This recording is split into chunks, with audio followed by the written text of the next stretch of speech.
सोने की कीमतों में कुछ अजीब हो रहा है। चलिए देखते हैं क्या।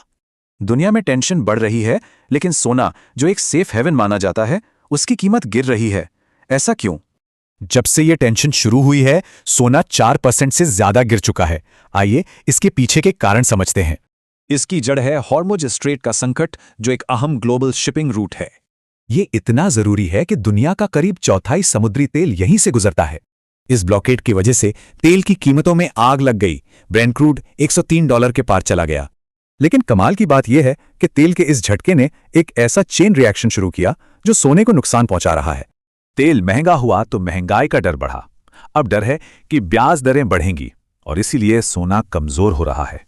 तो सबसे जरूरी बात यह है कि बाजार महंगाई पर नहीं, बल्कि महंगाई पर होने वाले एक्शन पर ध्यान दे रहा है। अब कीमतों को काबू में करने के लिए सेंट्रल बैंकों से उम्मीद है कि वो ब्याज दरें ऊंची रखेंगे। और जब ब्याज दरें ऊंची होती हैं तो बॉन्ड जैसी चीजें सोना रखने से ज्यादा फायदेमंद लगने लगती हैं। ऊंची ब्याज दरों का एक और असर, अमेरिकी डॉलर मजबूत हो रहा है।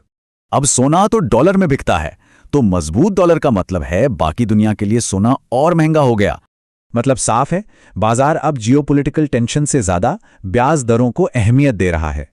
तो सवाल यह है कि क्या सोने का रुतबा एक लॉन्ग टर्म सेफ इन्वेस्टमेंट के तौर पर अब खतरे में है? इस गिरावट के बाद भी सोने ने इस साल अब तक 14% का रिटर्न दिया है, जो कि शेयरों से कहीं बेहतर है। और यह पिछले साल के 75% के जबरदस्त रिटर्न के बाद है। मतलब लॉन्ग टर्म में सोना अभी भी मजबूत है।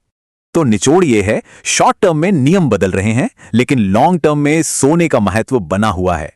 लेकिन यह हमें एक बड़े सवाल पर लाके छोड़ता है। इस बदलते माहौल में अगला सेफ हेवन क्या होगा?